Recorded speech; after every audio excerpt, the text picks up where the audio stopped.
We can't hear you anymore. Can you hear me now? Yes. All right. So just to give a bit of a recap, Ms. Kavatasi has vast experience in survey design, training, data collection, database management, data analysis management.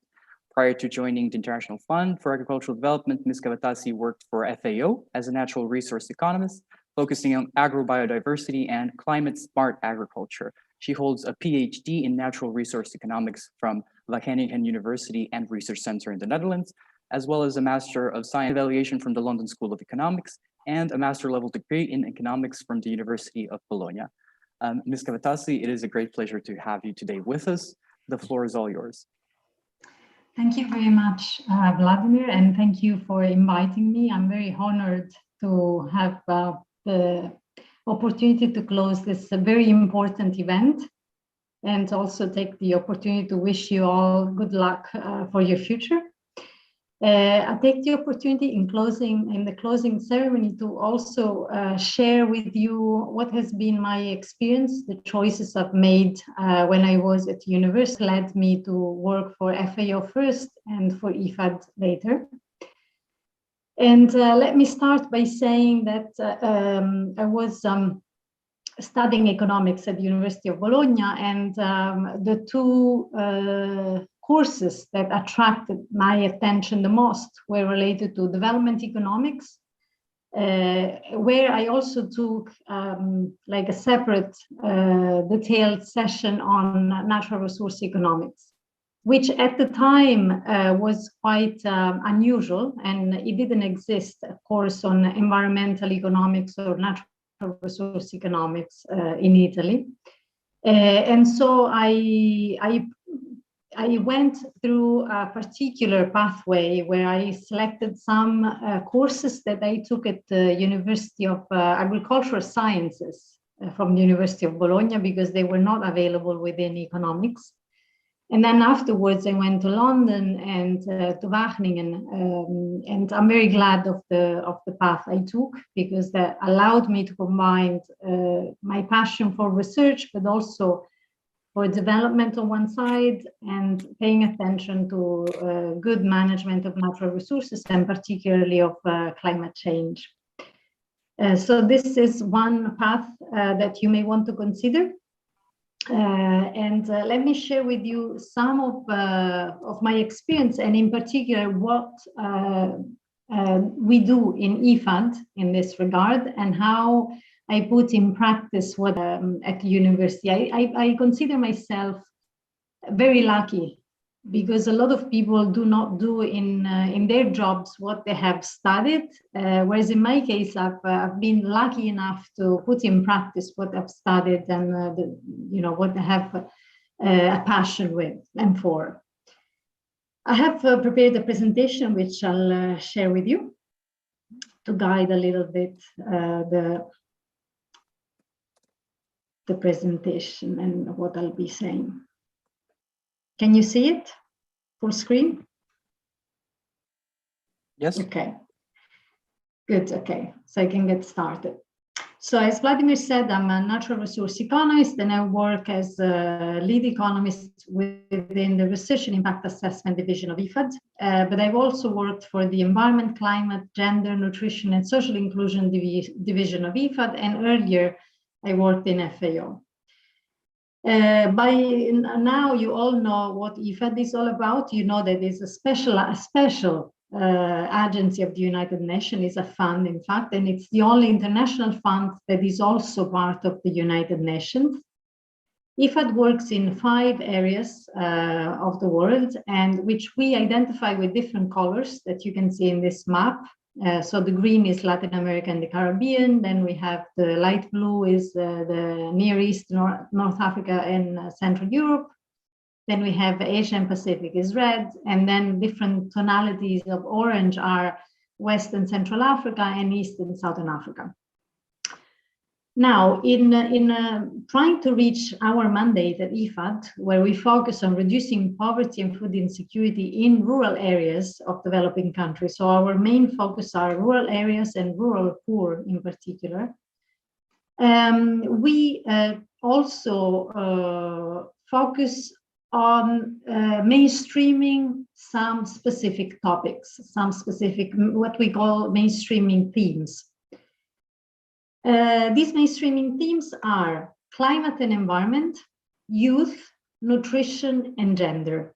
So in designing our investment projects, we make sure that in the logic of the project and in the intervention we define and invest on, we make sure we include and incorporate issues related to climate and environment. We target young people, we target women, and we try to achieve not only food security, but also nutrition. So food security in a broad sense, including also nutrition objectives. Of course, as you may guess from previous things I said, I will be focusing on what we do with relation to climate and environment at IFAD, and then within the specific group where I work and that I lead. So in IFAD, we assist member states in complying with the national commitment under international agreement, the Agenda 2030 that we are all very familiar with, but also more recently and very importantly, also the Paris Agreement, which are more related to reducing emissions and adapting to climate change. These are called for each country has committed to achieve what are called nationally determined contributions. So at IFAD, through our work, we try help countries to address and comply with the NDCs they are committed to achieve. And in this regard, we mainstream climate concern in 100% of our projects and check each and every project, making sure that at least 25% of our investments have a focus on climate and environment. For next replenishment cycle, so as you know, IFAD goes by replenishment cycle that lasts 3 years. So for the next 3-year cycle, we have committed already to achieve 35% of our investments focused on climate. Okay, what you can see in this slide, in the second row, is the stages of work program in IFAD, at IFAD. So the first step is when we develop the country strategies with various countries that are called COSOPs. In the COSOPs, we already incorporate NDC analysis and identify what are the commitments for each country. And we use also a screening tool to identify the risks at which they are exposed with regard to climate. Connected to the strategy that we agree with the countries, we design projects where investments are defined. And in designing projects, we make sure that, again, the investments are climate focused in addition to the other mainstreaming themes I mentioned. Then we have the whole project implementation phase. And my group comes here in assessing the impact of the projects that have been conducted. Of course, the results of the impact assessment also feed back into the design of new projects and strategies through the lessons that we learn and through the achievements we make. As you can imagine, most of the rural investments are also somehow connected to agriculture. And of course, climate change and environment affect all aspects of agriculture, of rural development, and of what we have as strategic objectives in IFAD. The strategic objectives in IFAD are related to increasing the production of people, what they produce, improving the market connections they have, and improve resilience, in particular resilience to climate, but also other types of shock they may be facing. So climate affects all these aspects through the changing of weather patterns, through more frequent and intense climate events, which have different types of shocks. And so what they can achieve and what they can do, and also the coping strategies they need to put in place, are very much related to climatic concerns, in addition to many others, of course, in addition to the infrastructure they have available, in addition to the socio-economic structure where they live, etc.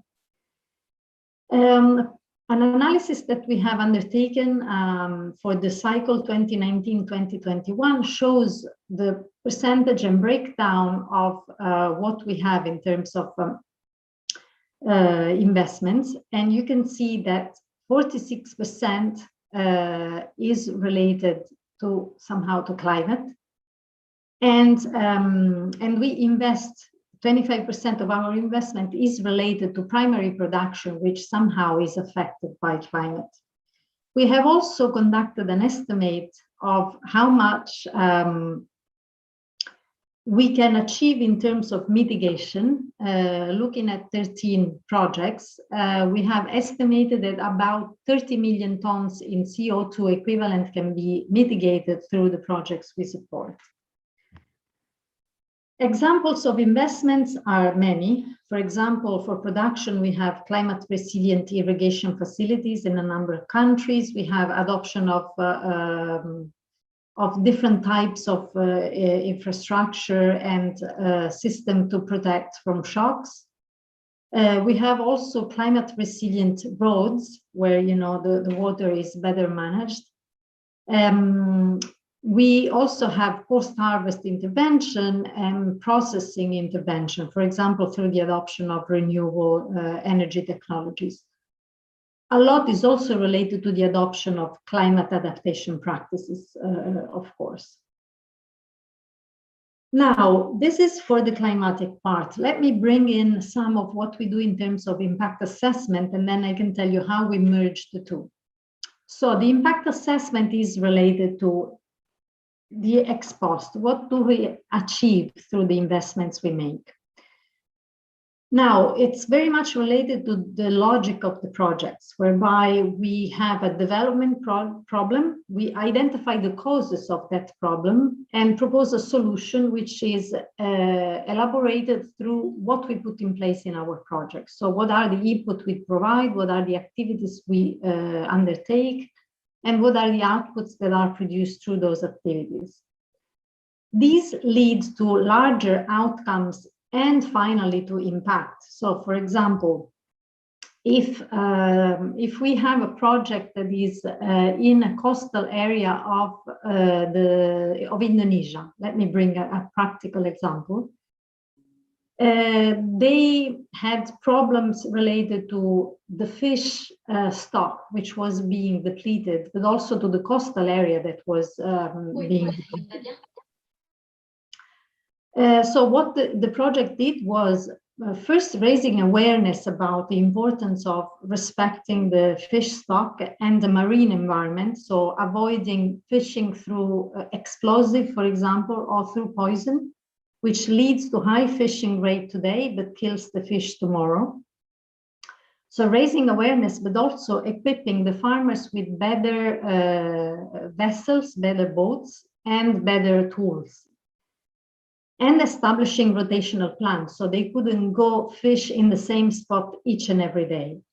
So this led them to being more aware, to being equipped as an output, being better equipped with tools and vessels, but as outcome, we achieved higher fish caught. And because they were connected to the market, we also achieved a higher income. As a final impact, of course, this contributes to reducing poverty and better well-being. Now, whereas you can easily check the activities you put in place in a project and the outputs you achieve. So, for example, you organize a training course or you equip the people with vessels and tools. You know how much you have distributed. So activities and outputs are something you can check easily. To monitor and evaluate the outcomes and the impact, you need to do a specific effort in that regard. And that is where impact assessment come into play. We are committed to conduct rigorous impact assessment on at least 15% of our entire portfolio.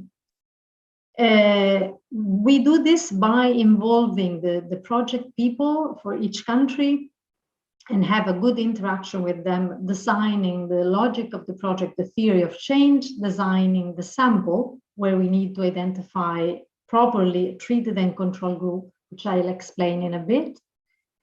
Then we design the tools. So for data collection, we use questionnaires that are programmed and uploaded directly through clouds online.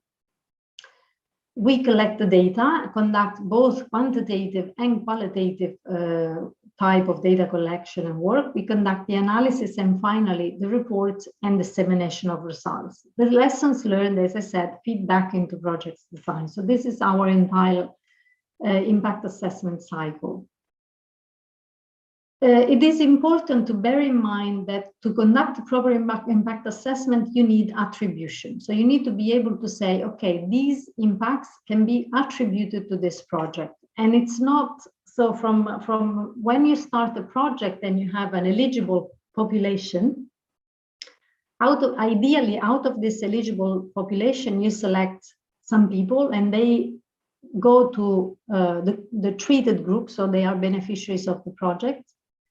And then the other selection go to the control group, so they don't receive the project. So substantially at the baseline, these people are exactly the same, but one group received the project, another group does not. And then you can attribute the impact of the project to what has been done. Now, of course, if you compare just before and after, then you assume that from 0 to 1, from a time that goes from 0 to 1, if your beneficiaries are here, then you think, okay, this has been the impact of the project, this blue parenthesis. And that's because you assume they are stable over time. And that's when you compare with and without project on the same group of people. However, if you can control what would have happened to that people without the project, those same people could have been here in the red line, in which case the impact is lower than what you originally thought. So you're overestimating your impact. It can also happen, on the other hand, that they are down here. So you are overestimating your impact. So it is important for this reason, because if you compare with and without project, a stable type of change, so and attribute that impact to the project. Normally, the way we do this is identifying baseline data from the original eligible population, and select among the villages that were originally identified as suitable for the project randomly. Within those villages, we also select household, and then we conduct propensity score matching, both at the village and at household level. That is, controlling for observable variables. We check what are the similarities, to what extent these two groups are comparable. We also validate the work we do with local experts that are very knowledgeable about the projects and about the country situation and the local context. In doing all of this, we also include climatic data that are geo-referenced in our impact assessment using GIS techniques. So we create a counterfactual and we match these two groups, also including vegetation cover, road density, access to infrastructure, access to market, facilities in the villages, etc. And then we use this also to estimate the impacts. Using GIS variables allow us to be more precise, and also for analysis to account for climate variability, because of course in agriculture these are very, very important. This also allows us to assess impacts not only on production but also on resilience. So we assess resilience both through self-reported data by household, where they tell us how many shocks they have been facing and what was the intensity of those shocks. However, we also combine the self-reported data with objective data downloaded through satellite data that allows us to obtain climatic variables, both for rainfall, for temperature, and then we can assess variation and anomalies. And of course, including this can allow us to tell whether they had objectively a shock and how they recovered. So what was the production impact after the shock, and whether people that were participating to the project were better adapted to these anomalies and their resilience level was higher or lower than the control group. As I said, we use rainfall, temperature, also vegetation index. And we use both long run average data, but also changes and coefficient of variation of these same data. So this is overall what we do. I don't know if you want to quickly see one example of a project that where we combine this data. I can quickly run through that.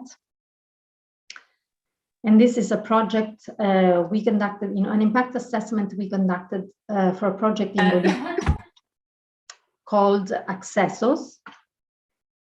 And the objective of the project was to improve the living condition of households living in rural areas, providing financial resources for adaptation activities, but also providing capacity building and training to raise awareness to adapt to climate shocks. These in green are the areas in which the project was implemented.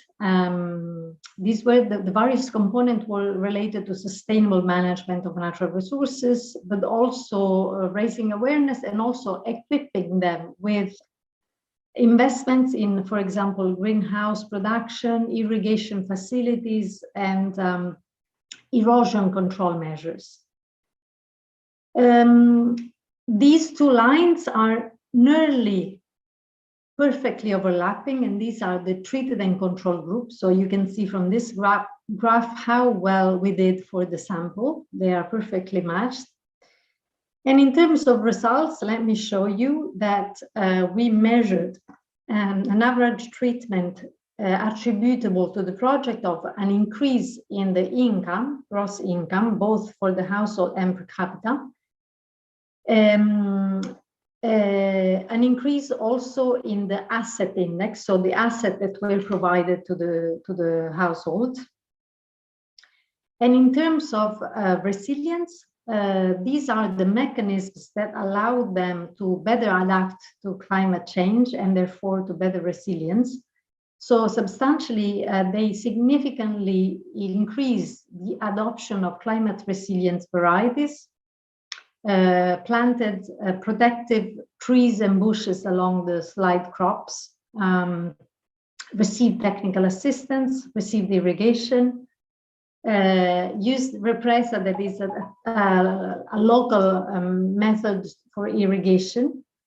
They were equipped with greenhouses, and they did recover also land that was suitable for cultivation that was recovered. So there was land reclamation that was then dedicated to cultivation. Thanks to these mechanisms, we can also assess, we have assessed that they had a better resilience to any type of shock, as you can see from the two dots here, as well as to the climatic shock. So also disentangling climatic and non-climatic shock, we could see that they had a better level of resilience. So the take-home messages is that importance of climate in rural development, that IFAD supports the climate adoption and agribusiness in all the regions in which we operate, that we are able to generate robust evidence that support policymaking and programming. And we also do some quite interesting relevant research on rural transformation, on climate change, and on resilience. And with this, I close my presentation, and I'm open to any question you may have. Thank you. Thank you. Thank you so much, Ms. Kavatasi. This was a very, very insightful and very practical example of how IFAD works and how specifically this division works. It is interesting also to note that we have some participants that are interns at IFAD that might not have had the chance to see how your division works. So we did receive quite a few questions. And for now, the Q&A phase, I will allow Luana to take the floor and lead this segment of the opening ceremony. Thank you, Luana. Thank you, Vladimir. First of all, thank you so much, Ms. Kavatasi. It was an insightful presentation. So I would like to ask you, do you want to take one question at a time, or would you prefer me to do maybe 2 questions? No, I can take notes and we can go for maybe 3 questions. Okay. Okay, so the first question is, how does IFAD invest in the training of young rural people who are disproportionately affected by climate changes? The second question is, how is IFAD adjusting to the unexpected challenges presented by COVID-19 to its ongoing projects? And the third question is, how has impact assessment and evaluation changed because of COVID-19? Is it only in the way data is collected, or are more comprehensive changes needed? These are the 3 questions. Thank you.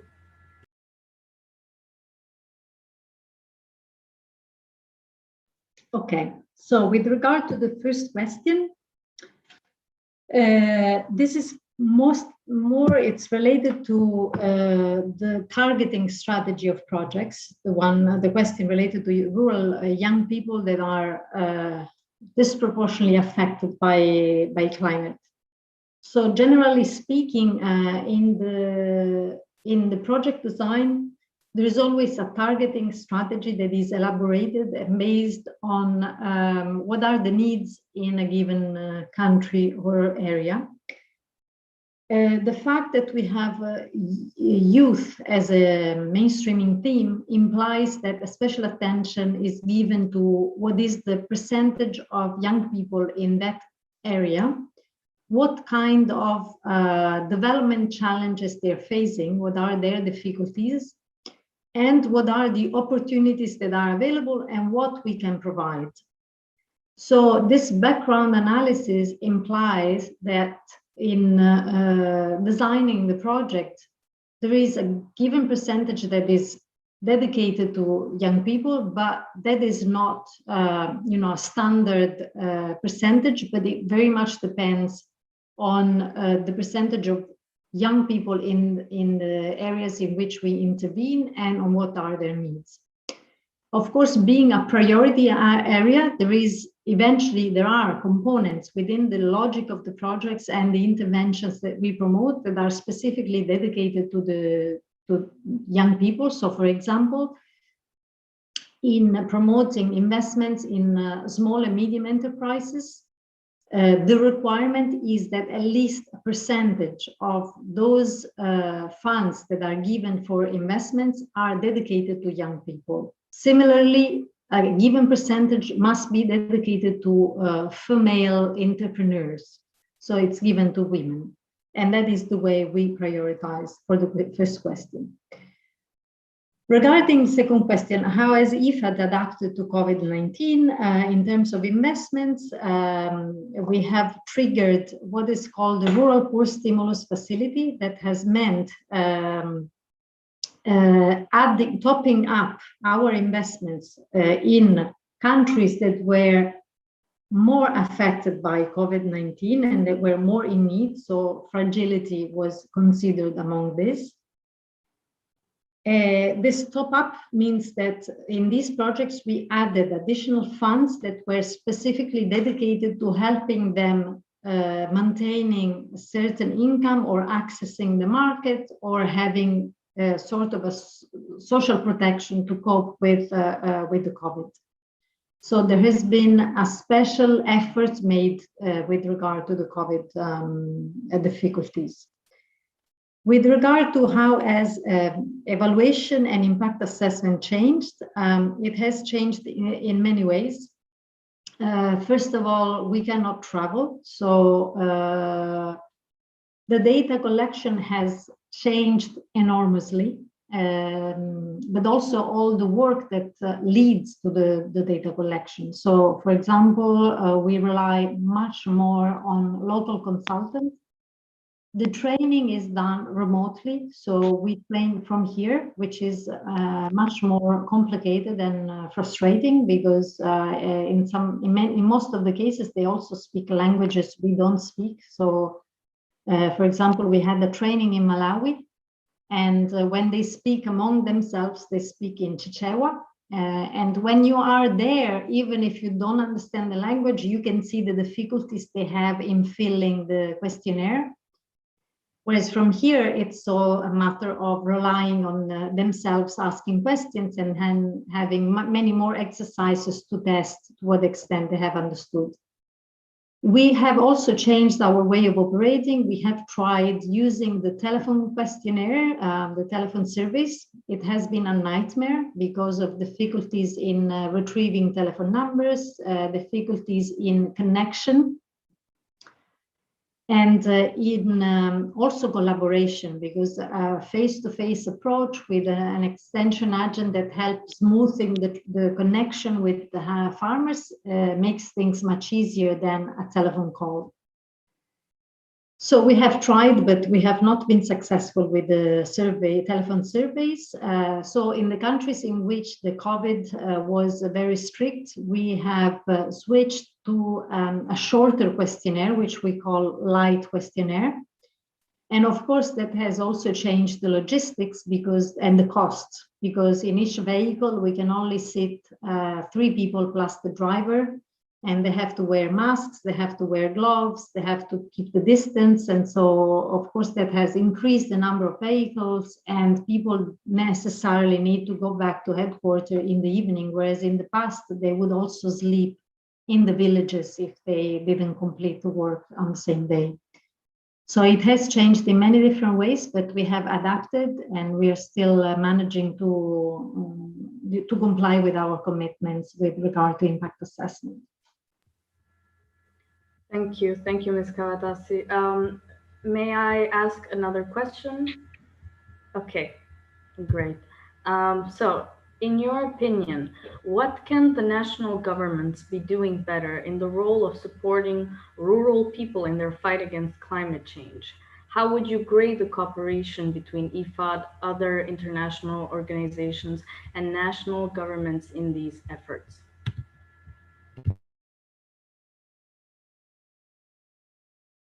Do you also want to go ahead with other questions? Or I think this will be the last question, and okay. then we'll need to proceed to the award ceremony. Okay. So first of all, I think what is needed is more cooperation in the countries. So normally, through IFAD, we have a direct entry point with the Ministry of Development or the Ministry of Finance, which also connects to the Ministry of Agriculture. But we also need a lot of cooperation from the Ministry of Environment and Climate. So I think that kind of connection is needed. And one way to address that is through the nationally determined contribution, which I mentioned earlier. So starting from the commitment the country has made is a good way to address what is needed and to ensure that policies coming from one ministry do not contradict policy coming from other ministries. However, I mean, we can all see that sometimes this is difficult, and this is true in every country. For example, even under COVID, even in Italy, we had good strategies for returning to school, but the transportation was not adequate. So, I mean, when we say we need cooperation, means that the various strategies needs to be coordinated so that you ensure that in the school, for example, things are well managed, but also on the way to get to the school or to universities, people are well equipped and organized. And in this regard, I think cooperation, we do already have quite good cooperation with a number of other organizations, but I think much more can be done. The issue is always related to the transaction costs that are implied to, coordinate and collaborate with other institutions. But for example, in our field, we do have quite a good collaboration with the Rome-based agencies. So with regard to climate, we have quite good synergistic approach with FAO and also with WFP. In some cases, also with the World Bank. For example, we have a project that is co-financed by various donors and involves IFAD, FAO, and the World Bank. We also have good collaboration with IFPRI and with other CGE centers. But again, that should be done in a more systematic way. And one way could be enforcing the collaboration and reducing the transaction costs that are related to the bureaucracy and administrative burden that is connected to raising a contract with other UN agencies or organizations. Thank you so much. Thank you for the answer. And thank you, Ms. Galatasi, for taking the time to be with us here today. It was definitely a very insightful presentation and gave us an insider's point of view while raising also some very, very key messages on which we can reflect on. The following segment will be, as you know, the award ceremony in which we will announce the best and outstanding delegates. For this next segment, I'm going to ask my colleague, so Luana again, the floor is all yours. Thank you so much, Vladimir. Thank you so much, Ms. Kavatasi. So during these 3 days, our committees have been working tirelessly with the simulations. And now is the end of it. And we would like to, first of all, invite our chairs to give an overview of these 3 days of their work. And then also we have awards for delegates. So I would like to call upon the first committee, the chairs of the first committee, which is the United Nations General Assembly Third Committee. Thank you so much, Luana, and good morning, good afternoon, good evening, everyone. As for our committee, we received 3 draft resolutions from the 3 different blocs supporting China, against China, and neutral. The draft resolutions were sponsored by the delegation of Nepal, Greece, and Egypt, respectively. The resolution led by the neutral bloc passed. For all the resolutions, draft resolutions, we received very constructive amendments, and the level of the debate was very high, not only during the debating of the draft resolutions, but also at all times in the guest speaking list. We congratulate all the delegates again and thank them for their active participation. If my co-chair is here, he would proceed to give the awards. If we don't see him in 5 seconds, I will proceed to mention them. All right, should I start with the most standing delegation? Again, we want to congratulate everyone, and this was again not an easy process as the level of the debate was very high, but we would like to give the award of most standing delegations to the delegation of Nepal. Thank you so much. And as for the best delegation, we would like to award this recognition to the delegation of Egypt. Congratulations, delegate.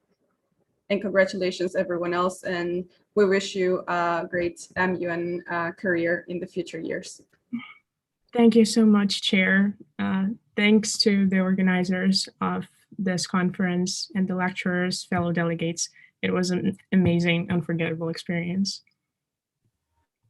Thank you so much to the chairs. Thank you so much to everybody who participated and to the award winners. We will move on with the second committee. I call upon the chairs of the UNHCR, so the High Commissioner for Refugees. Please, the floor is yours. Thank you very much. So the UNHCR committee discussed the very topical social inclusion of refugees, with delegates representing nations from all across the world. The challenges and solutions were multilateral. At the end, out of three resolutions, the resolution in favor of the theme was adopted. So with these young delegates more socially aware, the future and safety of refugees is in great hands. To this end, many delegates embodied passion, cooperation, and critical thinking. However, we were only able to recognize 2 delegates, and I will pass it over to my co-chair to award the winners of the most outstanding and best delegate from our committee. Thank you very much, Adriel. So I would like to say that the chairs of the UNHCR committee, Lano, Adriel, and myself, were stunned by the amazing debate held by the delegates and by their respect and responsibility towards one another. We are proud of all delegates and want to thank them for making our experience as chairs for them truly an honor. In this beautiful environment where everyone was active and giving beautiful and resourceful insight, 2 delegates in particular stood out for their ability to interact in a productive way on the topic with their fellow delegates, and for their knowledge and confidence around the topic, which is why we have decided to reward with the Most Outstanding Delegate Award, the delegation of Côte d'Ivoire. I'm not sure he's here. And with the Best Delegate Award, the delegation of Venezuela.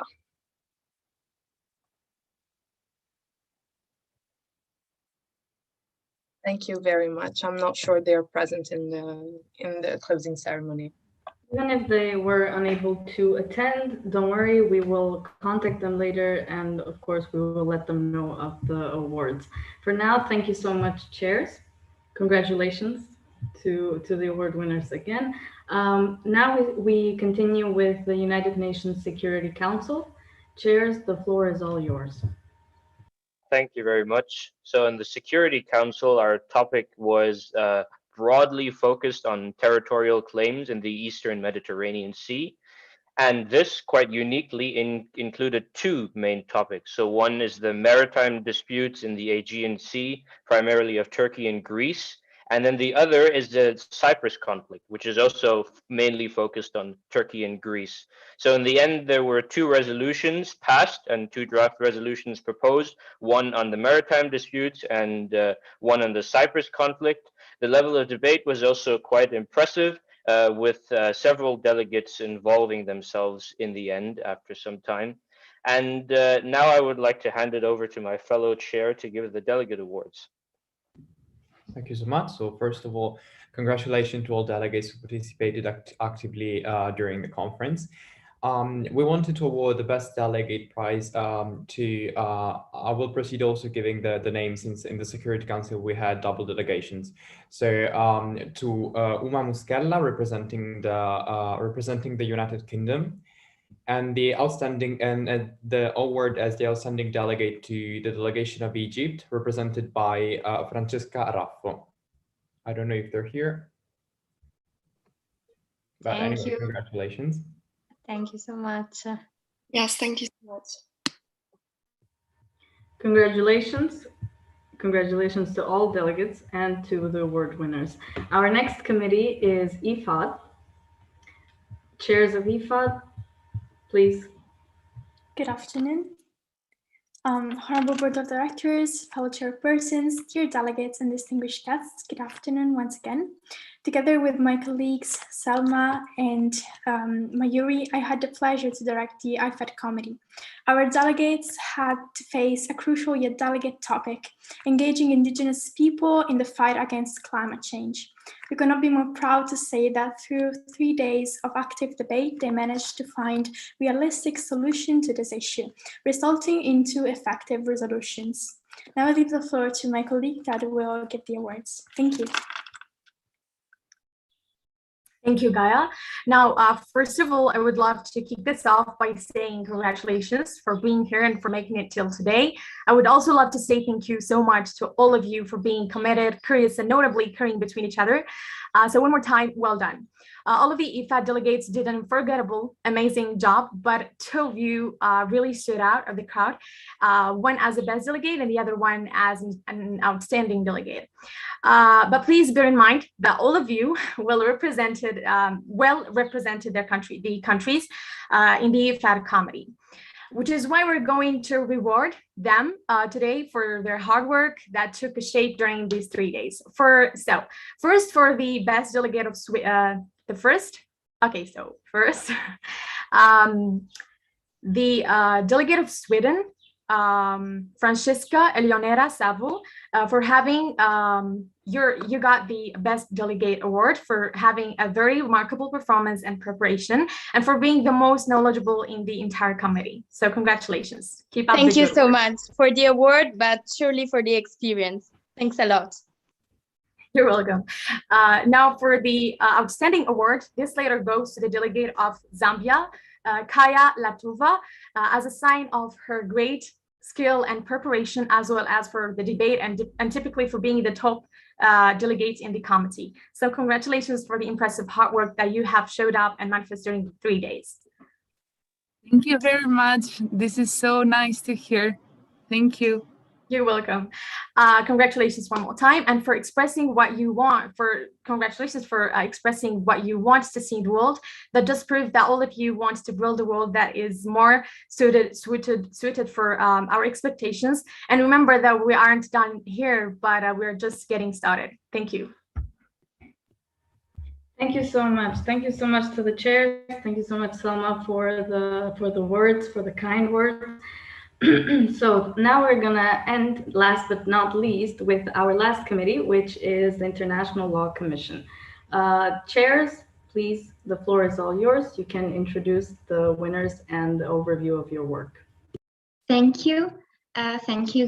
Good afternoon. I first of all wish to thank all the GMUN team for organizing this incredible experience. And as the representative for the chair of the ILC committee, I would like to congratulate our delegates for an excellent session on a really interesting and thought-provoking topic such as outer space. Even though we incurred in some technical issues along the way, and unfortunately not all delegates could be present, the delegates who were present were well prepared and actively engaging with each other. The debate was ongoing during all 3 days, and it was conducted in a healthy and supportive environment, which enabled our delegates to pass all 3 resolutions presented. And now, the ILC committee is proud to reward 2 delegations that have really distinguished themselves. The award for Best Delegate goes to the delegation of Egypt. Congratulations, Delegate Queenie, for your splendid work. I don't know if she's in. Anyway, congratulations. Thank you, Emily. Yeah. And then the award for Outstanding Delegate goes to the delegation of Tanzania. Congratulations to you too, Delegate Emanuela, for your great work. Thank you so much. Thank you. Thank you for the experience, and thank you, chairs, and thank you, organizer. Thank you so much. It was a pleasure having you all. Thank you. It's wonderful hearing the joy in your voices, to be honest. We are really happy that you enjoyed these 3 days. Congrats again to all delegates, to all participants, and to the award winners. Thank you so much, chairs, for doing an amazing job. And for the closing remarks, I will leave the floor to Vladimir. Thank you. Thank you, Luana. And again, many thanks to the chairs, but even more so, thank you to the delegates who have been absolutely amazing. I must say that it's truly remarkable to know that some of you have been waking up as early as 3 a.m., 4 a.m., and that have been joining from various and different time zones. This only goes to show how resilient we as the youth are, and that despite of the many, many hardships caused by the pandemic, we are still able to come together for such an event, to form a community of knowledge for a duration of 3 days. And as one of the chairs said, express what we want to see, what changes we wish to see in the world. They might not be realistic, maybe they are not attainable at this moment, but I'm sure that in the subsequent years, by our joint effort and by our community of knowledge, we will be able to execute them. Without further ado, it saddens me, but it also gives me great pleasure to conclude the closing ceremony of GM in 2021, by which the 2021 edition has officially ended. Congratulations, you are all GMUN delegates now, you are all GMUN chairpersons now, and we wish you the best of luck in all of your future endeavors. We know that you will be the future global leaders. We know that you will be trailblazers in your respective fields, no matter how diverse. And just to leave you with these final remarks, our doors are always open for future editions and for future simulations. Hopefully some in person, hopefully some in a hybrid modality, but more on this you will be able to know also on our social events, and please do keep in contact. Thank you so much. A final round of thank you is also due to the incredible team of students. GMUN is entirely led by a team of students, even though we enjoy an incredible support from the International Fund of Agricultural Development, and specifically from the Research and Impact Assessment Division. This giant student effort is not possible without the majority of the team that is present, that has dedicated countless hours despite exams, despite extracurricular activities and internships. It is truly, truly inspiring to have had worked with all of you, and I hope to continue working with you also in the future. If anyone from the team would like to add any remarks, please feel free to do so. If Ms. Del Prete or anyone from IFAD side would also like to add some concluding remarks, the floor is all yours. Thank you very much. Hi, Vladimir. Hi, everyone. Well, for me, I can only say that it has been an honor for me to organize for the third year in a row this GMUN experience. Of course, from the IFAD side and from the logistics side. I have worked with enthusiasm because I was myself a student of a model United Nations in 2009 when I represented Bolivia in the Human Rights Council at the Food and Agriculture Organization. And being at the other side, for me, it's fantastic. So it's me that, thank you, all of you, for this opportunity and great experience. Ms. Kavatasi? Yeah, I would also like to thank you for inviting me. It's been an honor to have the pleasure of leading the closing ceremony. And I hope to have inspired at least some of you to continue investing in development studies and climate and environment. And I wish you all the best of luck. And Romina, your presentation has been wonderful. Congratulations and thank you. Thank you. Thank you once again to Ms. Kavatasi and Ms. Del Prete. The support that we have enjoyed has truly been remarkable. It only shows IFAD's resolve to support aspiring young professionals, such as the ones that we have here today. For all the delegates, unfortunately, this is the time where I have to say, delegates, you are free to leave the session. Our doors remain open. We are always looking for new ways to support you and to promote you and to give you a platform and a voice. Please do not hesitate to contact us if you believe that you might benefit from our platform. So once again, thank you very much. With this, we can officially close the GMUN 2021 edition, and we can say our goodbyes. Thank you very much.